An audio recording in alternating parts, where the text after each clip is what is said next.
میرا یہ ایمان ہے اگر ایک انسان نے عظیم انسان بننا ہے تو نبی صلی اللہ علیہ وسلم کو رول ماڈل بنا لو.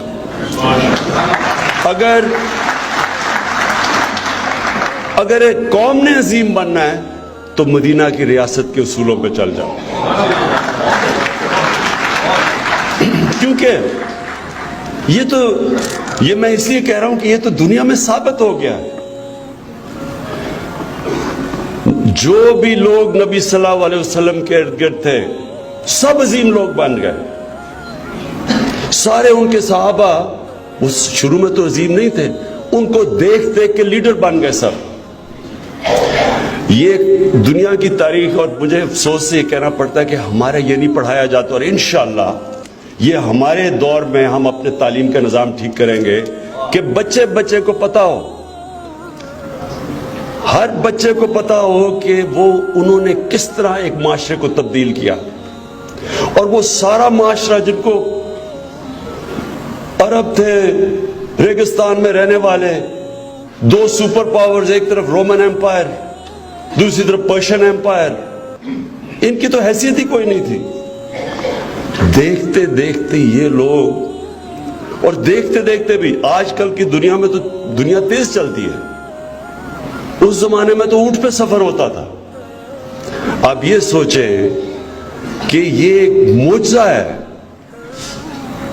کہ ان کے نبی صلی اللہ علیہ وسلم کے دنیا سے پردہ کرنے کے بعد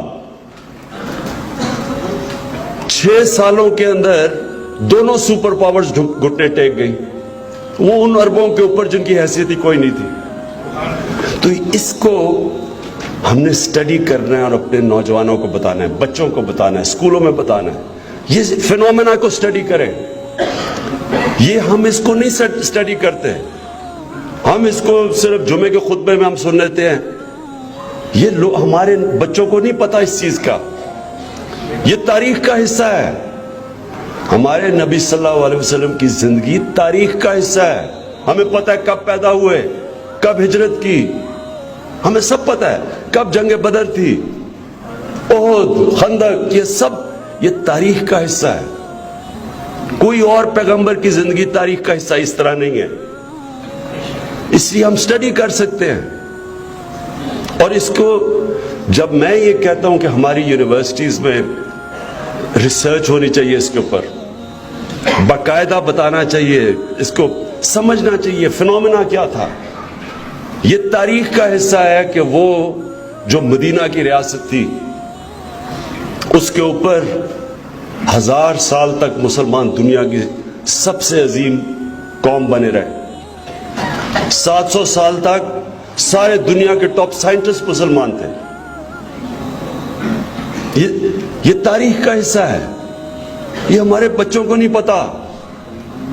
ہم آج موبائل فون آ گیا ہے, بہت بڑا چیلنج آ گیا ہمارے معاشرے پہ.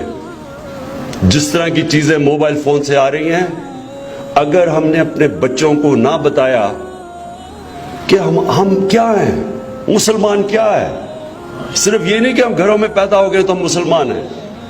مسلمان سمجھیں کہ تاریخ کیا تھی آپ کی, کیا وہ چیزیں تھیں جو ایک زمانے میں ہم اوپر گئے اور پھر کیا وجہ تھی کہ ہم نیچے آ گئے. یہ علامہ اقبال جو میں سمجھتا ہوں کہ ایک ایسے اسکالر تھے, آج بھی آپ ان کا فلسفہ پڑھیں, ان کی جو ریسرچ پڑھیں, مغربی سویلائزیشن کو بھی وہ سمجھیں, اپنے بھی دین کو, تاریخ کو, اسلام کو. انہوں نے جو باتیں کی ہیں آج بھی آپ پڑھ لیں, ایسے لگے گا کہ اب لکھ رہا ہے کوئی. کیونکہ وہ تب سے وہ سمجھ گئے تھے کہ مسلمان کیوں نیچے آئے ہیں اور اوپر کیسے جانا انہوں نے. اور علامہ اقبال نے بار بار یہ کہا کہ جب مسلمان گرتا ہے تو وہ مدینہ کی ریاست کے اصولوں سے دور چلا جاتا ہے, اور جب بھی مسلمان قوم اٹھی ہے ان اصولوں کے اوپر جانا شروع کر دیا. اس لیے